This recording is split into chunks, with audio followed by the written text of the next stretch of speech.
হরে কৃষ্ণ। মহাপ্রসাদ চ্যানেলে আপনাদের সবাইকে স্বাগত। আজকে আমি এক বিশেষ মশলা সহযোগে ঘুগনি বানাবো।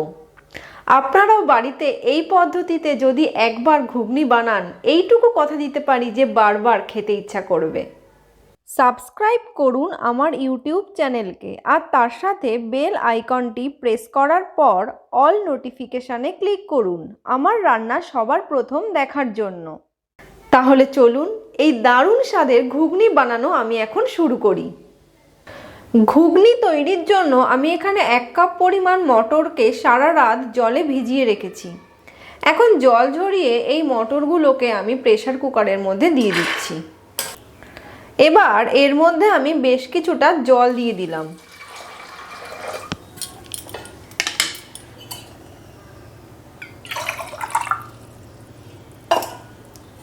প্রায় 1.5 মগ মতো জল আমি এখানে দিলাম। তার সঙ্গে আমি এর মধ্যে 2টো আলু দিয়ে দিচ্ছি, আর আমি এর মধ্যে দেব 1/2 টেবিল চামচ পরিমাণ নুন, আর 1 টিস্পুন মতো আমি এখানে হলুদ গুঁড়ো দিলাম। এবার খুব ভালো করে এটাকে আমি একটু মিশিয়ে দিচ্ছি। এবার প্রেসার কুকারে আমি এটা 3টে সিটি দিয়ে সেদ্ধ করে নেব। এবার ঘুগনি তৈরির জন্য আমি একটা স্পেশাল মশলা বানিয়ে নেব। তার জন্য আমি প্রথমে 1 টেবিল চামচ পরিমাণ গোটা জিরে দিয়ে দিচ্ছি। তারপর আমি এর মধ্যে 1 টেবিল চামচ পরিমাণ গোটা ধনে দিচ্ছি, আর 2টো শুকনো লঙ্কা দিলাম। এবার আমি গ্যাসটাকে অন করে দিচ্ছি, দিয়ে শুকনো খোলায় এটাকে 1 মিনিট ধরে ভেজে নেব। মশলাটা আমার খুব ভালো করে 1 মিনিট ধরে ভেজে নেওয়া হয়ে গেছে। এখন আমি এই মশলাটাকে নামিয়ে নেব। এবার আমি এই মশলাটাকে মিক্সিতে দিয়ে গুঁড়ো করে নেব। মশলাটাকে আমি মিক্সিতে গুঁড়ো করে নিয়েছি। আমি একটা চামচ দিয়ে আপনাদেরকে দেখাবো মশলাটা। দেখুন, এই যে মশলাটা দেখুন, আমি কিন্তু পুরো একদম মিহি গুঁড়ো করিনি। এই রকম একটু দানা দানা থাকবে মশলাতে। এই রকমভাবেই মশলাটাকে গুঁড়ো করে নিতে হবে। মটরগুলো সেদ্ধ করার পর আমি আপনাদেরকে একটু মটর তুলে দেখাবো। দেখুন, এই যে আমি মটরগুলোকে সেদ্ধ করে নিয়েছি। মটরগুলো কিন্তু খোসা ছাড়িয়ে যায়নি। আমি একটা মটরকে হাতে নিয়ে আমি দেখাবো। দেখুন, এই যে মটরটা নিলাম, হাত দিচ্ছি চেপে, দেখুন মটরটা কিন্তু সেদ্ধ হয়েছে আর ভেঙে যাচ্ছে। আমি কিন্তু প্রেসার কুকারে 3টে সিটি দিয়ে রেখে দিয়েছিলাম। তাই যখন ঘুগনির মটর সেদ্ধ করবেন, তাই চেষ্টা করবেন 2টো থেকে 3টে সিটি দিতে। আর আমি এর মধ্যে যে আলুগুলো দিয়েছিলাম, সেই আলুগুলোকে আমি তুলে নেব আর খোসা ছাড়িয়ে পিস পিস করে কেটে নেব। এবার আমি ঘুগনিটাকে রান্না করে নেব। তার জন্য কড়াইতে আমি 2 টেবিল চামচ পরিমাণ সর্ষের তেল গরম বসিয়েছি। তেলটা গরম হয়ে গেলে আমি এর মধ্যে 1 টিস্পুন সাদা জিরে দিয়ে দিচ্ছি। সাদা জিরে দেওয়ার পর আমি এর মধ্যে 2 টেবিল চামচ পরিমাণ নারকেল কুচি দিয়ে দিচ্ছি। এবার নারকেল কুচিটা দিয়ে একটু ভেজে নেব।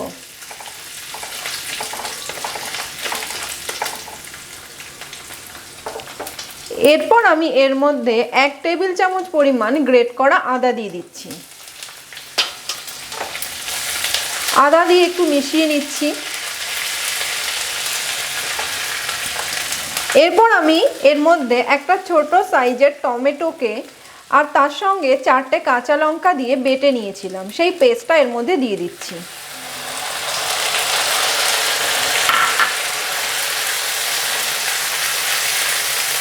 খুব ভালো করে মিশিয়ে নিচ্ছি এটাকে।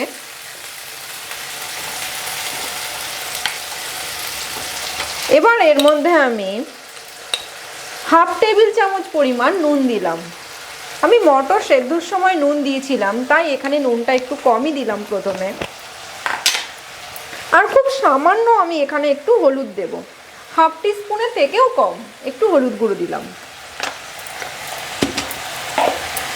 এবার আমি এর মধ্যে দেব প্রায় 1 টিস্পুন পরিমাণ কাশ্মীরি লঙ্কার গুঁড়ো।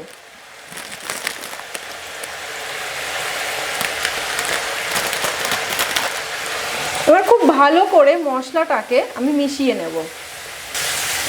মশলাটাকে একটু মিশিয়ে নেওয়ার পর আমি এর মধ্যে হাফ টেবিল চামচ পরিমাণ চিনি দিয়ে দিচ্ছি। হাফ টেবিল চামচ আমি দিলাম এখানে জিরে গুঁড়ো, হাফ টেবিল চামচ ধনে গুঁড়ো দিয়ে খুব ভালো করে আমি এটাকে মশলাটাকে খুব ভালো করে কষিয়ে নেব। দেখুন মশলাটা কিন্তু খুব ভালো করে কষানো হয়ে গেছে। এখন আমি এর মধ্যে সেদ্ধ করে নেওয়া মটরগুলোকে দিয়ে দিচ্ছি।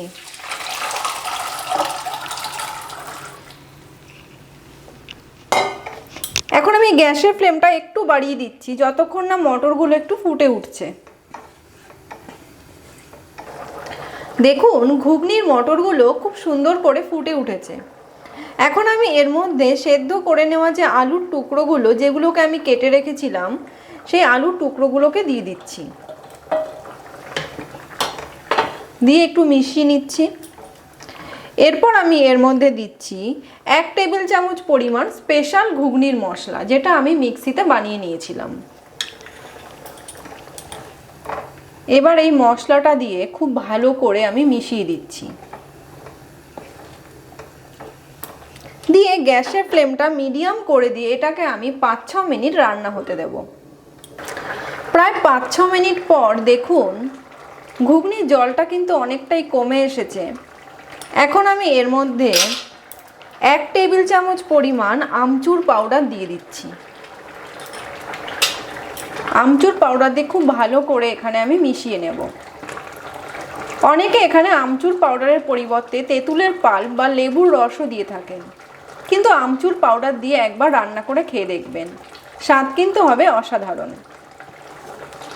খুব ভালো করে আমি মিশিয়ে নিলাম। এবার গ্যাসের ফ্লেমটা আমি একদম কমিয়ে দিচ্ছি।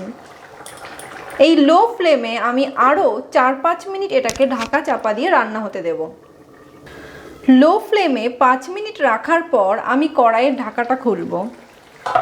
দেখুন ঘুগনিটা কিন্তু একদম পারফেক্ট তৈরি হয়ে গেছে। ঝোলটাও অনেকটা টেনে গেছে, তবে আর টানবে না, তাহলে কিন্তু ঘুগনি খেতে একদম ভালো হবে না।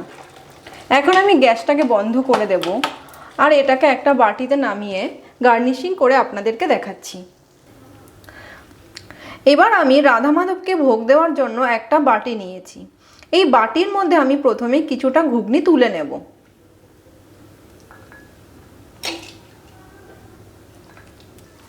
এবার এর ওপরে আমি একটু শসা কুচি ছড়িয়ে ছড়িয়ে দিচ্ছি।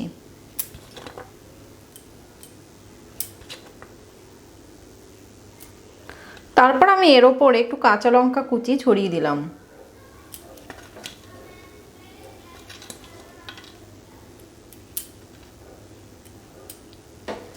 এর ওপরে আমি একটু ধনেপাতা কুচি ছড়িয়ে দিচ্ছি।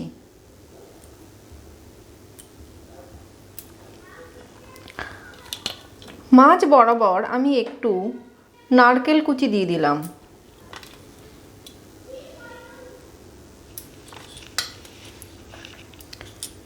এবার এর ওপরে আমি একটু ঝুরি ভাজা ছড়িয়ে ছড়িয়ে দিচ্ছি।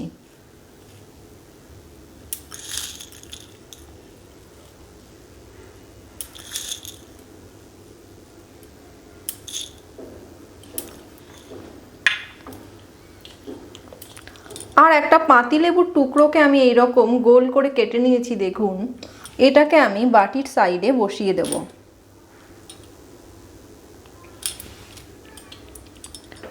আর মাঝখানে আমি একটা তুলসী পাতা দিয়ে এটা রাধা মাধবকে ভোগ অর্পণ করব। আপনারা এইভাবে বাড়িতে নিরামিষ ঘুগনি বানাবেন। কোনো অংশে কিন্তু পেঁয়াজ রসুন দেওয়া ঘুগনির থেকে কম হবে না, বরং খেতে আরও বেশি ভালোই হবে।